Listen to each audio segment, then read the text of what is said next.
This is Steve from Boxing UK in association with Supreme CBD. Dave Coldwell, up our neck of the woods. I don't often see you up here, mate. How are we, pet? Go on, do a Geordie accent, Dave. That's as good as it gets. Why aye, bunny lad. Dave, we've just been here for the Channel 5 Wasserman show. Josh Kelly headlined against Lucas Bastida. I'll say that carefully. Say carefully, man. Can you talk us through what you made of it? Solid. Okay, listen, 10 rounds was going to do him the world of good to get under his belt. You know, he had a lot of time out coming back as part of the rebuild process. For me, because I look at Josh Kelly and I look at the levels that he's got in comparison to Bastida, I would have liked to have looked better. But it's what it is. It's difficult when you're in there. It's easy for us talking on the outside, but I don't mean to be harsh or anything like that. But you know, he's a supreme talent, and if you're a supreme talent, then you get judged on your potential. And it's all right while you're, 22, 23, 24. When you start getting on to 28, you gotta now start impressing and start, fulfilling that potential. I'm not saying he's not going to, because this fight's down the line, but the fight that I want to see, I'm watching this fight with Bastida, and the fight that I want to see even more so now is the Troy Williamson fight, and there's no excuse for it not to happen. There's none, because that's part of his rebuilding process to get to the level that he wants to get to. He was beaten at European level with Avanesian, although let's be honest, Avanesian's a little bit higher than European level, isn't he? He's a world-class fighter. So he was beaten at that level, so part of the process, fight Troy Williamson. I've literally just spoken to Troy and asked him what he thought and how a fight with him and Josh go, and he said, I'll get Josh out of there, no worries. Your thoughts? No, it is a good fight. It's a really good fight. It's one of those fights where I don't know, because Josh Kelly earlier is very, very sharp. He's very, very clever. But I'm watching tonight, and again, in most respects, he likes to box at his own pace. And if you allow him to box at his own pace, he's always going to just be that one step ahead of you, because he is very good. And that's what I'm saying. He's so talented. I wanted to see more. But if you take him out of that comfort zone and out of his own pace, then how do you respond to that? And I understand why people have these question marks about what happens if does he tie down stretch, do you make him work? Because when he is caught up with, then you can actually see levels of uncomfort. That's the best way I'm going to put it. There are levels of uncomfort that you can see there and invisibly. Now you might say you're talking shit, I'm totally comfortable, but in how the fights are when he stood there and to when you're being on top of him against the better fighters. I'm not talking about your levels of best. Yes, he coped with that no problem, and he did the business no problem there. And that judge's scorecard, what was that? 95, 96 or something like that? What was that about? But I'm talking about higher levels. Thoughts on Harlem Eubank? Was the referee right that took him out? Yeah.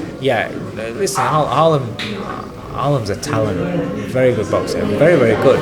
I think it kind of like started standing him a little bit more, or started feeling fucking mind's all over the place, to be honest. It made things a little bit harder, or as it went on. It was actually an harder fight than what I thought it was going to be. But he showed a lot mentally there. He showed a lot of maturity there, because for that to happen, take the time, not be all bravado about it and say no, I'm alright, and get going. He waited until his head and his legs were clear. His legs were back, his head's clear. Okay, saw the round out, went back, had a chat, came back out the next round, did really, really well.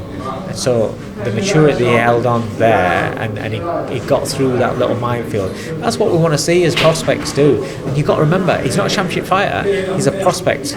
So for him to cope with that and to deal with that, again, he just goes up in my estimation on that. Anything else catch your eye, Dave? Yes. I forgot the kid's name. From up here. We've had Ben Marksby? Yes, mate. Quality. He, for me, tonight, he looked the best. I know you're talking about levels, but I'm talking about a young kid that was in against a good opponent. That opponent, I loved him, because he's not one of these guys that just tucks up and fires back. tough. So you can't just call him and say he's a tough fighter. No, he's a good fighter. And so it was a really good fight for the kid, because I think, what is he, about 4-0 going into tonight? So he's a novice. He'd never done a 6-rounder before, so some of the prospects are going to hold back a little bit. But no, he put his shots together well, his volume was up there, he was sharp, he was spiteful. I like him, and he's somebody that if I'm Callis Howland and I'm sat watching him, I'm thinking, this kid's worth a pop, it's worth investing in, he's worth signing up, and let's see if we can build him, because he's only young, he's about 22 years old. Very impressive. There is a queue for me behind me, Dave, so I'll rattle through a few quick ones. What's next for you? Have you got anybody out at Sheffield next week? Yeah, next week, Hopey Price. I hope he's back. It's as if I didn't know, isn't it, Dave? Yeah, so Hope is out at Sheffield. Looking forward to that. Fighting another step up, 18-3. He's been out a while. He had a bad back injury, so he had a couple of months out of the gym basically. So this is all part of his building back. Looking good, looking sharp. I'm excited to have him back. Hey mate, right? I'm looking forward to having him back out there. Then August 27th, we're looking at Stephen Cairns being back out, and I'm just waiting on sorting something out for Jordan. Yep. Hopefully middle of September, October, and Laurent Richards, I'm still waiting, and he's still waiting, very importantly. Two very quick ones in regards to predictions, just in case I don't catch you next week, Dave. No worries, Sam. Take care, guys. Loves the camera, worse than me. Just in case I don't catch you after the fight next week, Dave, AJ USYK rematch. Your thoughts on that one? How does it go? I can't wait for it. It's a brilliant fight. It is a brilliant fight. I would still say that the edge is towards Usyk, but I don't know, because how good's AJ going to look? Is he going to get himself into range and let his hands go, because he's got the power to turn around, and he's a fantastic combination puncher, so he may miss with the first 1-2. Does the third one land and bomb him? I don't know. I think the body work's so important, because that's the way that he can slow Usyk right down, get him stood in front of him, and then just bully him, hey mate, and then just bully him. Eubank Ben, if it's announced. Your thoughts on that? It seems to split boxing in half, doesn't it? That is mad. That is a mad fight to even think about that. Think that those two could be fighting. Nah. Those of us at a certain age, Dave, will remember the first one, so it is big, isn't it? I started boxing 2 days after Ben Eubank. Yeah. First one or the second one? First one. Yeah. 1990? 1990, yeah. November 1990. I think they fought on November 18th, 1990. I started on November 20th. But yeah, I can't wait for it. If that's happening, I can't wait for it. It's not a fight that I think it should be happening. I think it's crazy, and I think, well,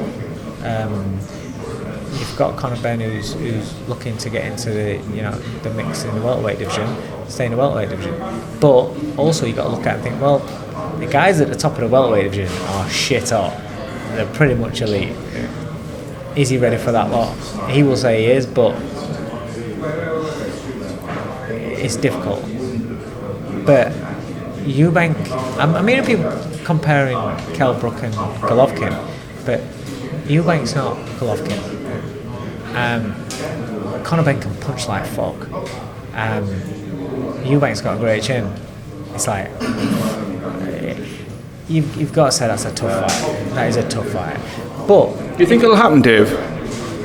I'm hearing all sorts about hydration clauses and stuff. The problem about hydration clauses for me is it's one thing getting a man to a certain weight, but then if you're going to then get him down to a certain weight and then stick a hydration clause as well, you're effectively like trying to...